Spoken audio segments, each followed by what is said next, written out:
আল্লাহ আমাকে গরিব ঘরের মেয়ে করে পাঠালেও রূপ দিয়েছিল উজাড় করে। যত বয়স বাড়ছিল সৌন্দর্যও বাড়ছিল। সবাই আমার আব্বাকে বলতো, এত সুন্দরী মেয়েকে আর পড়ালেখা করাস না, বদনজর লাগবে। আর সত্যি সত্যি বদনজর লেগেছিল, তাও এক ভয়ঙ্কর জিন পরিবারের বদনজর। যখন কলেজে উঠি তখন একজন টিচার নতুন জয়েন করেন। তিনি আমাকে দেখেই সোজা বিয়ের প্রস্তাব দেন। তার পরিবার নিয়ে আমার গরিব পিতার ভাঙা ঘরে আসেন। আমাদের ঘরে তেমন কোনো খাবারও ছিল না। আমার দাদি আর আম্মু পাশের বাড়ি থেকে কয়টা ডিম এনে তাদেরকে নাস্তা দেন। আমার আব্বা প্রথমে বুঝতেও পারেননি। বাড়ির ওঠানে দামি গাড়িতে ওরা কারা এলো। ঘরে বসার মতন তেমন কিছুই নেই। একটা চৌকিতে সবাই বসলেন। আমার আব্বাকে বললেন তারা তাদের ঘরের বউ হিসাবে আমাকে চাই। এত বড়লোক ঘরের মানুষটা এসেছেন।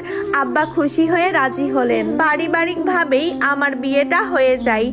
আমার এক ফুফাতো ভাই আমাকে খুব পছন্দ করত, বলেও ছিল কয়েকবার, কিন্তু আমি না করে দিই। আমার বিয়ের খবর তার কানে যায়। আর যখন শুনলো ছেলে অনেক বড় লোক, তখন হিংসায় আমার উপর কালো জাদু করে বসে। বিয়ের পর আমি খুবই সুখী ছিলাম। আর আমার শ্বশুর বাড়ির সবাই খুবই ভালো মনের মানুষ।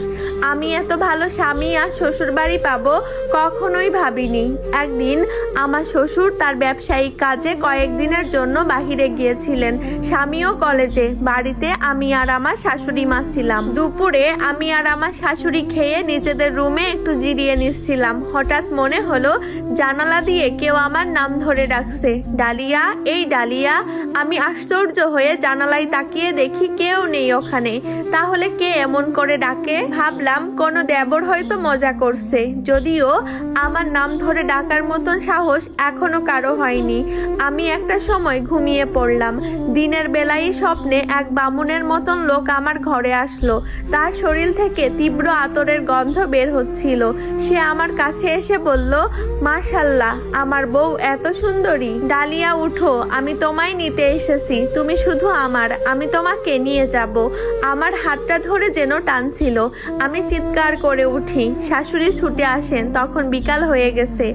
তিনি জিজ্ঞেস করলেন, কি হয়েছে বৌমা, এমন চিৎকার করলে কেন? আমি শাশুড়িকে সবটা খুলে বললাম। তিনি বললেন, আরে তুমি স্বপ্ন দেখেছো হয়তো। দিনে ঘুমালে এমন হয় মাঝে মধ্যে। উঠো, মুখ ধুয়ে আসো, চা বানাচ্ছি, দুজনে খাবো। আমিও ভাবলাম এসব কোনো দুঃস্বপ্নই হবে। রাতে স্বামী আসলেন। একসাথে খাওয়া দাওয়ার পর ঘুমাতে গেলাম। একটু বেশি ক্লান্ত থাকায় তিনি ঘুমিয়ে পড়লেন। একটা সময় আমারও চোখ লেগে আসলো।